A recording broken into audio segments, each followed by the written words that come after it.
চলমান ঘূর্ণিঝড়ের প্রভাবে পিরোজপুরের জনজীবন বিধ্বস্ত হয়ে পড়েছে।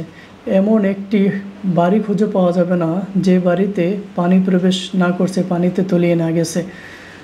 দেখুন, যেখানে প্রধান সড়ক ঢাকা এবং পিরোজপুর নাজিরপুরের যে সড়ক রয়েছে, সেই সড়কগুলো পানিতে তলিয়ে গেছে।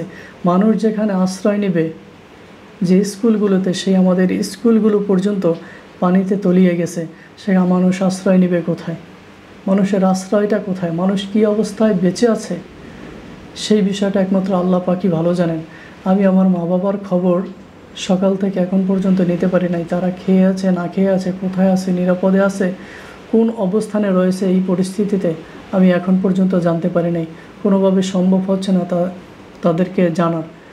ঢাকা থেকে যে গ্রামে যাব সেই অবস্থা ওর সম্ভব হচ্ছে না। রাস্তাগুলো ব্লক হয়ে গেছে, পরিবহন চলছে না। এবং আপনারা যদি দেখুন কিছু ভিডিও ফুটেজ এবং স্থির ছবি, তাতেই বুঝতে পারবেন যে পিরোজপুরবাসী এবং বর্তমানে যে সকল অঞ্চলগুলো এই বন্যার প্রভাবে প্লাবিত হয়েছে, সেখানকার জনজীবনের কি দুর্গতি। এখানে পোলট্রি ফার্ম, কৃষি ফার্ম এবং খামারিদের খামারগুলো ভেসে গেছে। আমাদের পুকুরের মাছ, ঘেরের মাছ সব কিছু তলিয়ে গেছে এবং আমাদের ঘরে কোমর পর্যন্ত পানি উঠে গেছে। সেখানে ফ্রিজ, মোটর, শুকনা ধান, যা কিছু বলেন সব কিছু ভেসে গেছে।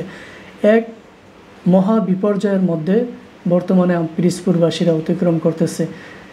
সবাই দোয়া করুন পিরোজপুরবাসীর জন্য, তারা যেন এই ক্ষয়ক্ষতি থেকে আল্লাহ তাদেরকে উত্তরণের তৌফিক দান করেন। এবং বড় বড় গাছগাছালি উপরে পড়েছে, পানিবন্দী অবস্থায় রয়েছে হাজার হাজার মানুষ।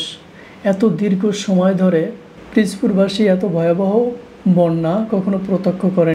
হাজার হাজার পানিবন্দী পিরোজপুরবাসীদের জন্য দোয়া করুন এবং তাদের পাশে দাঁড়ান।